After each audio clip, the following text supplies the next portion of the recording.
सबसे पहले महाराज जी के श्री चरणों में कोटि कोटि नमन। और महाराज जी इस आश्रम के बारे में बहुत पहले से सुनते आ रहे हैं, बचपन से लोगों की बहुत आस्था जुड़ी हुई है इस आश्रम से। और हम तो पूर्वजों से भी यही सुन रहे हैं कि इस मंदिर की महिमा के बारे में। तो हमारी कुछ इच्छा है कि आपके श्रीमुख से कुछ सुने इस मंदिर की महिमा, यहाँ के चमत्कार, कुछ आप अपने बारे में बताएं और भक्तों को क्या संदेश दें, कुछ थोड़ा बहुत अपने मुखारबिंद से कुछ कहें महाराज जी। जय श्री राम। जैसे ये रेणागिरी आश्रम है, जी बेनामी पीठ रेणागिरी आश्रम। ये जो भूमि है ये रेणुका माता के नाम से है। ये जी जो पर्वत श्रृंखला है ये रेणुका थी परशुराम जी की माता। जी और इस जगह का नाम जो है इस नाम पे पड़ा रेणागिरी की, रेणुका माता के नाम से। परशुराम जी की जो माता जो है उसके नाम से ये जो जगह है। कहते हैं कि ये परशुराम जी का ननिहाल भी है। ये यहाँ आके बाबा शीतलदास जी महाराज ने यहाँ तपस्या की। और बाबा शीतलदास जी महाराज अलवर राजा के सिपाही थे जी और इनको रामायण पढ़ने का बड़ा शौक था। तो ये ड्यूटी करने के बाद में अलवर में एक जगह है भूरा सिद्ध, हाँ जी वहाँ जाके ये रामायण के पाठ करते थे। जी ड्यूटी समाप्त होने के बाद में जाते रामायण पढ़ते थे और ऐसा इनका कार्यक्रम चलता रहा। जी एक दिन ऐसा होता है कि ये रामायण पढ़ते रहे और ड्यूटी को भूल गए। तो इनकी जगह हनुमान जी ने ड्यूटी दी। अच्छा तो कहा है कि इधर बराबर चल रहा रामायण सत्संग, पहरा बदली का वहाँ नियमित उठा प्रसंग। देखा तन में शिष्य को रामायण के रंग, धर कांधे बंदूक को तो जा पहुँचे बजरंग। बजरंगी पहुँचे पहरे पर सबने देखा, शीतल आया लख सका न कोई मर्म भेद, साथी को पहरा संभलाया। इधर कथा कहते कहते रामायण का विश्राम हुआ, सैनिक को अपनी ड्यूटी का एक अचानक ध्यान हुआ। घबरा कर जब वहाँ से चले तो साथी से आके पूछा कि आज मैं गलती से नहीं आ पाया। तो साथी ने कहा क्या तू भंग पी के आया है, क्या नशा करके आया है? तूने अभी तो मेरे को कुछ समय पहले ही तो मेरे को पहरा दिया था ना, तूने सोचा मजाक कर रहा है। तो जाकर जब पूछा अफसर से, अफसर ने भी यही जवाब दिया। तो वहीं से उनको एकदम विभोर हो गए और जो है ना लगा हे परमात्मा, हे भगवान, हनुमान जी महाराज तूने बड़ी आज ये क्या किया मेरे लिए। तो वहाँ से वो चल के आए भूरा सिद्ध, वहाँ संत रहते थे गरीबदास जी महाराज। उनको आके अपनी दास्तान बताई कि ऐसे ऐसे मेरे साथ में ये घटना हुई। कहने लगा सब हनुमान जी की कृपा है। तो कहने लगा कि अब मैं जो है बस उन्हीं की ही भक्ति करूँगा और मेरे को अब कोई ड्यूटी नहीं करनी है। वहीं से उनको वैराग हुआ और गरीबदास जी महाराज के उस शिष्य बने। तो पहले इनका नाम हरदेवा था, ब्राह्मण कुल में जन्म था इनका, और फिर इनका नाम रखा गया शीतलदास जी महाराज। तो वहाँ से फिर ये रमते विहार करते आए रेणागिर के सुंदरवन में। जब यहाँ आकर जब सुंदरवन में यहाँ आए मन मान गया और मचल गया, सोचा बस यहीं तपस्या कर। पर यहाँ तपस्या में लीन हो गए, स्थापित कर बजरंग देव को गुफा मध्य पहुँचे जाकर। यहाँ पहले हनुमान जी की स्थापना करी शिला रूप में और फिर गुफा के अंदर बैठ के तपस्या करने लग गए। उस तपस्या करते जब तक मेरी साधना पूरी नहीं होगी तब तक मैं आसन से डिगूंगा नहीं। एक आसन से बैठ गए और यहाँ परशुराम जी ने उनको आके दर्शन दिया। परशुराम जी ने कहना तेरी पूर्ण तपस्या हो गई और जैसा तू चाहेगा वैसा होगा और आश्रम का निर्माण किया जाए। तो कहने लगा मेरे को आश्रम का क्या करना, मेरे को तो भजन करना है, उस परमात्मा की बस कृपा, आपकी कृपा होनी चाहिए। नहीं, आने वाले समय के लिए आश्रम की बड़ी आवश्यकता है कि सनातन धर्म को कैसे बचाया जाएगा।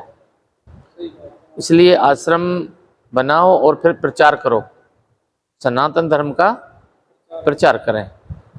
ये आपका ये साथ में और जुड़ेगा। तो कहने लगा ठीक है जैसी आपकी इच्छा है। फिर इस आश्रम का उन्हें निर्माण यहाँ की कराया। उसके बाद में यहाँ कितने लोगों को जीवन दान दिया। यहाँ मरे को लाके पटक देते थे, उनको जिंदा करके भेज देते थे वो, और भक्ति में लीन रहते थे हमेशा। आज भी उन्हीं की कृपा ऐसी बनी हुई है कि जो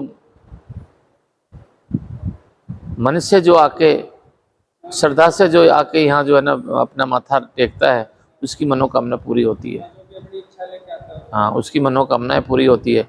यहाँ की ये ऐसा यहाँ का जो है दृश्य है, और आज भी यहाँ उनकी ही महक है, बाबा शीतलदास जी महाराज की। और ये जो भूमि है ये रेणुका भूमि है ही, और यहाँ अवशेष है, कुंड है, और भी बहुत से अवशेष हैं, जिससे ये पता चलता है कि ये जो भूमि हमेशा तपोभूमि रहा है और परशुराम भूमि रही है ये। तो इसको बताते हैं कि परशुराम जी का ननिहाल है। ऐसा यहाँ का लौकिक जो है ना चर्चाएं हैं। मान्यता बहुत है यहाँ की, और यहाँ जो है जो भी आया है जिसकी मनोकामना यहाँ पूरी हुई है, चाहे वो कैसा भी कष्ट हो, चाहे वो दैविक हो, दैहिक हो, और चाहे भौतिक हो, सारे यहाँ कष्ट गुरु महाराज की कृपा से पूर्ण होते हैं। आप कब से हैं गद्दी से? मैं 98 में यहाँ गद्दी निशन हुआ था। 98 से आज तक मैं यहाँ गद्दी निशन हूँ। आपके शिष्य हैं महाराज जी? शिष्य हैं अभी हमने जो है शिष्य तो हमारे हैं, एक तो ये बैठे हैं शिष्य हैं, ये भी शिष्य हैं हमारे, आलोक दास जी। दूसरा देव स्वरूप दास है, जिसको उत्तराधिकार जो है ना, सुना है हमारे तो घोड़े भी रखते हैं। हाँ, घोड़े भी रखते हैं। ये तो हमारा जन्म जन्म का खेल है। तो हमारा क्या है कि घोड़े के बिगर और गऊ के बिगर, मैं ये कहूँगा कि गऊ और घोड़े जो है देव स्वरूप हैं। ये पक्षी जीव जंतु में नहीं आते हैं। गाय जो है, गाय को हम पशु की गिनती में नहीं गिन सकते। हाँ, ये पशु नहीं है। गाय हमारी जो है ना माता के समान है, क्यों? इसमें सारे गुण हैं माँ में, वो माँ में ही सारे गुण हो सकते हैं, अनेक में नहीं हो सकते। जैसे हमारी माँ में गुण है, ऐसे ही हमारी गऊओं में भी, देसी जो गाय हैं उनमें वही गुण है। दूध में लो, दही में लो, छाछ में लो, और तो क्या, जो गोबर जो करती है उसमें भी बड़ा गुण है, पेशाब करती है उसमें बड़ा गुण है। तो गऊ माता है, और जब समुद्र मंथन हुआ उसमें इसकी रचना हुई गाय की, रत्नों से निकली हुई है, तो देव स्वरूप है। गाय जो है वो देव प्राणी है, प्राणी में आती गिनती। घोड़े हैं वो प्राणी में गिनती आते हैं, वो भी देव प्राणी हैं। तो इसलिए जो है इनकी भैया आश्रमों में तो शोभा होती है, और घरों में भी शोभा होनी चाहिए। और मैं तो ये कहूँगा भैया, हर घर गाय होनी चाहिए। हिंदू के घर में, हर घर में एक गाय अवश्य होनी चाहिए, जिससे हम उसका दूध पिएंगे तो हमारी बुद्धि, हमारा शरीर, हमारा जो है ना निरोग हो जाएगा। इसलिए मैं तो ये कहूँगा, सबसे हाथ जोड़ के निवेदन भी करूँगा कि आप लोग एक घर, हिंदू के घर में तो गाय जरूर मिले, एक गाय और एक तुलसी का पौधा, ये तो हर घर में होना चाहिए। तुलसी के भी अनेक गुण हैं, ऑक्सीजन हमको देती है, रोग में भी काम, और रोगों में भी, दवाइयों में भी काम आती है। और देखो जैसे गाय है, गाय सांस लेती है और देती है ना, ऑक्सीजन ही लेती है, ऑक्सीजन ही देती है, और इसमें किसी में ऐसा कुछ नहीं है। गाय से बहुत बीमारियां दूर होती हैं। हाँ, बहुत कुछ ठीक होता है गाय से। तो मैं यही कहूँगा कि गायों की सेवा करनी चाहिए, और भाई आश्रम में आएँ, जिससे मन बुद्धि जो है ना, आश्रम इसलिए होते हैं, मंदिर में जाते हैं तो मंदिर में जाने से मन की वृत्तियाँ है ना वो दूर होती हैं।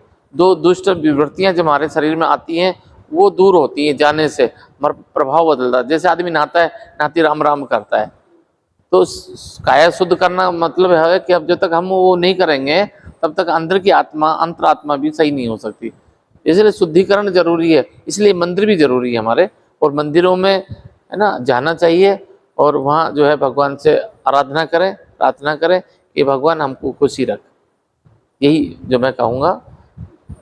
और आप लोग यहाँ का जो है ना दृश्य दिखाएं, बड़ी कृपा है आप लोगों की। आप जो है ना हमारे सनातन को, धर्म को बढ़ा रहे हैं, और जब ही बढ़ेगा जब आप लोग ऐसे साथ देंगे, और जब आप जो है ना ऐसे लोगों को दिखाएंगे कि हम भी कुछ हैं, हमारा सनातन धर्म कुछ है, जब ही पता चलेगा। सनातन का हाँ, दबा पड़ा है इतिहास में। हमारे आजकल के नए जो पीढ़ियां हैं उनको ज्ञान ही नहीं, यही नहीं पता कि राम कौन है, राम के बाप कौन है, क्या हुआ, कुछ नहीं है। बस खाली व्यसन की तरफ जा रहे हैं, और व्यसन, हाँ, व्यसन की तरफ जा रहे हैं। आज की हमारी जो नई पीढ़ी है वो व्यसन की तरफ जा रही है, और व्यसन से जब हटेंगे, जब हम मंदिरों में जाएंगे और अपना सनातन धर्म को मानेंगे, तब हमको पता चला। वो आपके द्वारा आप प्रचार कर रहे हैं, आपके द्वारा ये हो कि हमारा नशा मुक्त हो सब।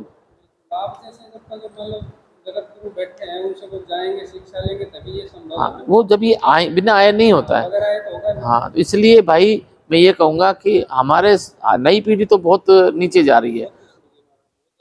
हाँ, तो इसलिए नशा पे एकदम कंट्रोल जब ही होगा जब हम प्रचार प्रसार में लगेंगे। और आप लोग बड़ा कृपा करिए, आपने जो यहाँ आए, मैं तो आपको बड़ा बड़ा धन्यवाद कहूँगा कि आप जो है ना ऐसा कार्य कर रहे हो। आपको बहुत बहुत साधुवाद, बहुत बहुत आशीर्वाद। जय श्री राम।